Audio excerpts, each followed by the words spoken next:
Hello YouTube, Robert Alvarez the Psychic Witch, and Sekhmet the Kitten. She has joined us in the video. I'm always happy when the cats join me in the videos. So, yes, the cuteness that is Sekhmet. And yes, I am milking this for all it's worth. You better believe it, man. Anyway, it is my pleasure to present to you the official video for the March 2025 entry of Llewellyn's 2025 Tarot Calendar. Insights, spreads, and tips that are now being written by Charles Harrington. So for March, we have the Chariot card from the Tarot of Traditions. We have a focus on one of the symbols, namely the Star Crown. We have an article called The Path to Mastery, and we have another blurb on one of the other symbols, the Lingam and Yoni. No spread this time around, but anyway, thank you, Sekhmet. Your assistance is invaluable as usual.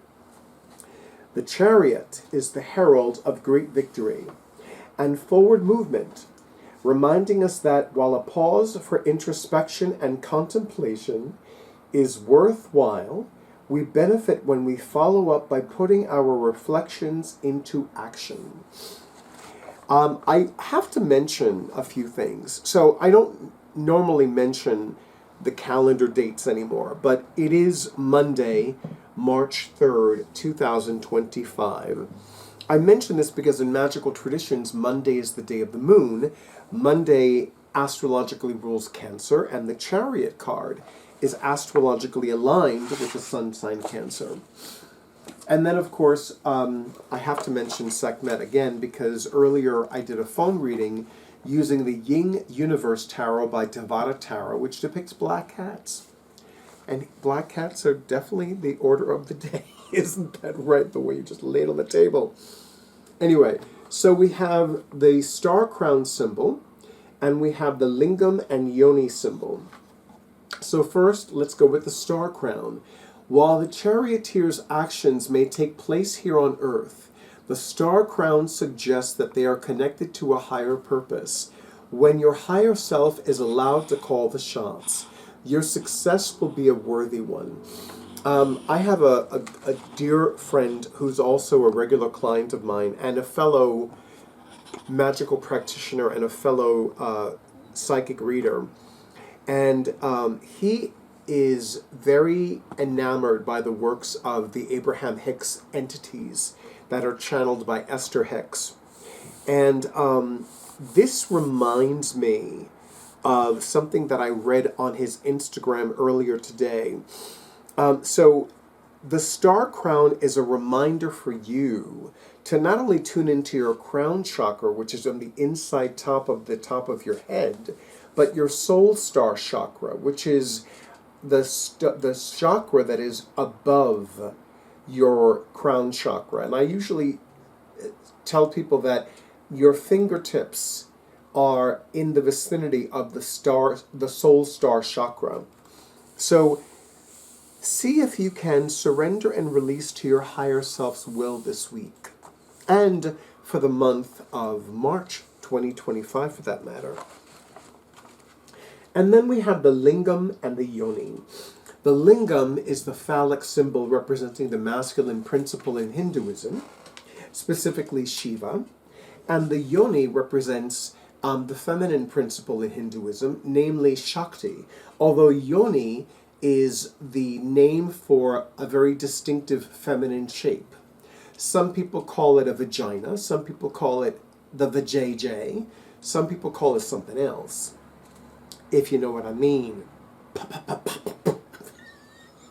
You know what I'm talking about in YouTubeland. Anyway, the Lingam and the Yoni originating in Hinduism, this combined symbol represents opposing forces working together in harmony.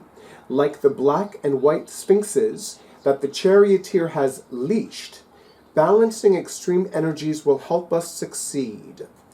And Drake, I heard something really loud. Could you take care of that, please? Thank you very much.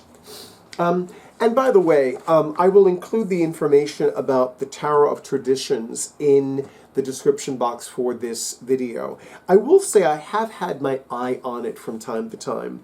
Every once in a while, I go back and forth between whether I want a certain deck or not, tarot or otherwise.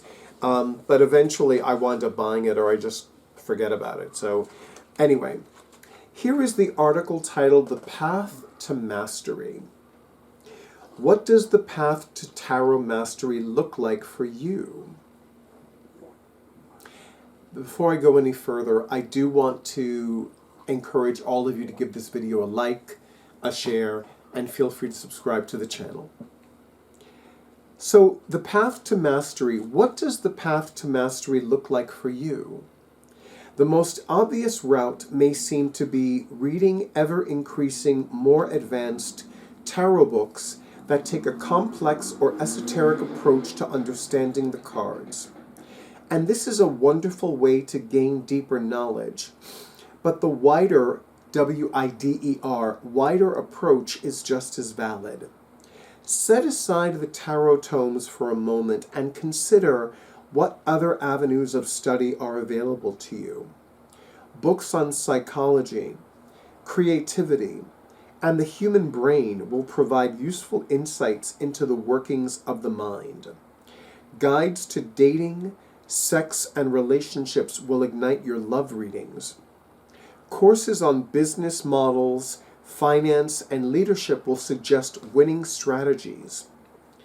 Biographies show us other ways humans have found to live successfully, whereas books on animals and natural history help us step out of our human point of view. When I was in 8th grade, I had a wonderful teacher, and he would say that everything is relative. And notice, here Mr. Harrington recommends books on psychology, creativity, the human brain, dating, sex, relationships, business models, finance, and leadership, as well as biographies on various human beings that have transformed people's lives, as well as books on animals and natural history. Everything's relative. And think about how many times you yourself, if you are not a professional reader, or you, if you are a professional reader, have had a client consult you on any one of these topics. Personally, I think some of these topics are underrepresented, but I digress. Pretty much every volume in the self-help section has wisdom to offer when the cards seem to tell you what to do, but not how to do it. All this outside-the-box reading and learning will also fill you up with a wealth of words and turns of phrase that may find their way into your tarot readings. You know, I also want to add that just like the practice of magic and witchcraft is not identical for everyone and not meant to be identical for everyone, also keep in mind that there are different ways to connect more deeply with the tarot. And I would say, by extension, any other system of divination. You know, one of the things that has, by some, touted to be a myth is that one must sleep with one's decks under one's pillows. See, personally, I happen to benefit from that practice. I happen to love putting my decks under pillows. Now, I haven't been doing it as much as I normally do, simply because, number one, I've been working with a lot of different decks, and I rotate decks much more frequently than from the new moon to the following dark moon. And some decks I use for specific occasions. For example, the Moon, Serpent, and Bone night markets. I will use certain decks depending upon the focus for that particular market. Last month in February was the 2nd annual Sexy Hexes Boutique Market. So there were certain decks that I used that I'm not going to be using this month for the Moon, Serpent, and Bone 7th annual Ostara Night Market. And of course, one of the things that I've been noticing is that I'm finding myself drawn to using more new decks, either new, meaning they were just recently published, or decks that have been published since last year, or decks that are new to my collection. And I'm finding myself needing to pare down already decks that I'm going to use for the 7th annual Ostara Night Market. But one thing that I am going to say is do what works best for you. Some people have been using the same tarot deck for themselves for more than 20 years. Some people rotate decks on a monthly basis. Some people rotate decks on a seasonal basis. Some people rotate decks depending upon what they're experiencing in their lives, whether it's their emotional lives or their spiritual lives. And I also feel that this is also about really looking at what else you can do to deepen your connection to the tarot in general and to your preferred tarot deck in particular. And I could do another video just on that topic, and I probably will, just maybe not this month, but it's something in the works. I'm petting you, Sekhmet, so you got to deal with it. Right. And that's all for the March 2025 entry.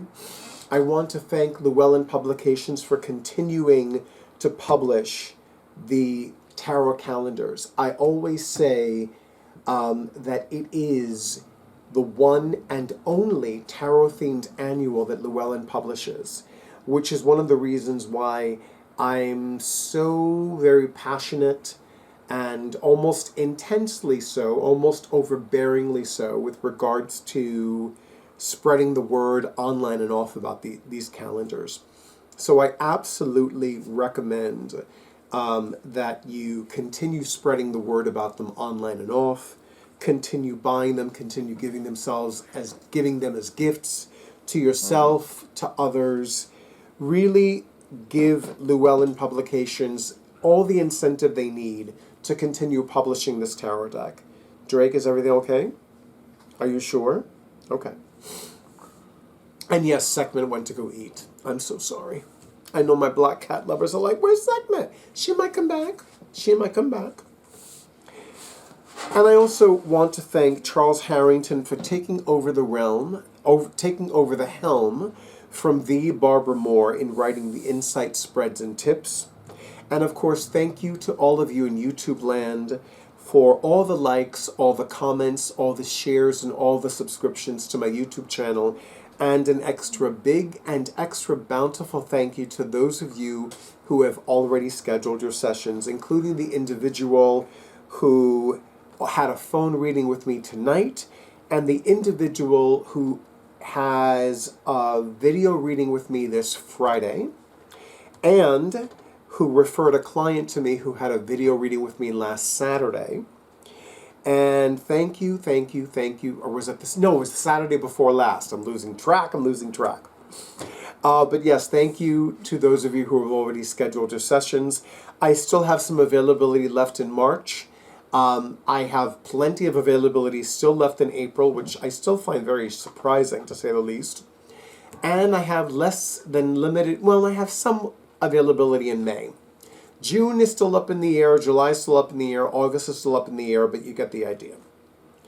And of course, thank you to the spirits for their assistance today, for their assistance yesterday, for their assistance tomorrow.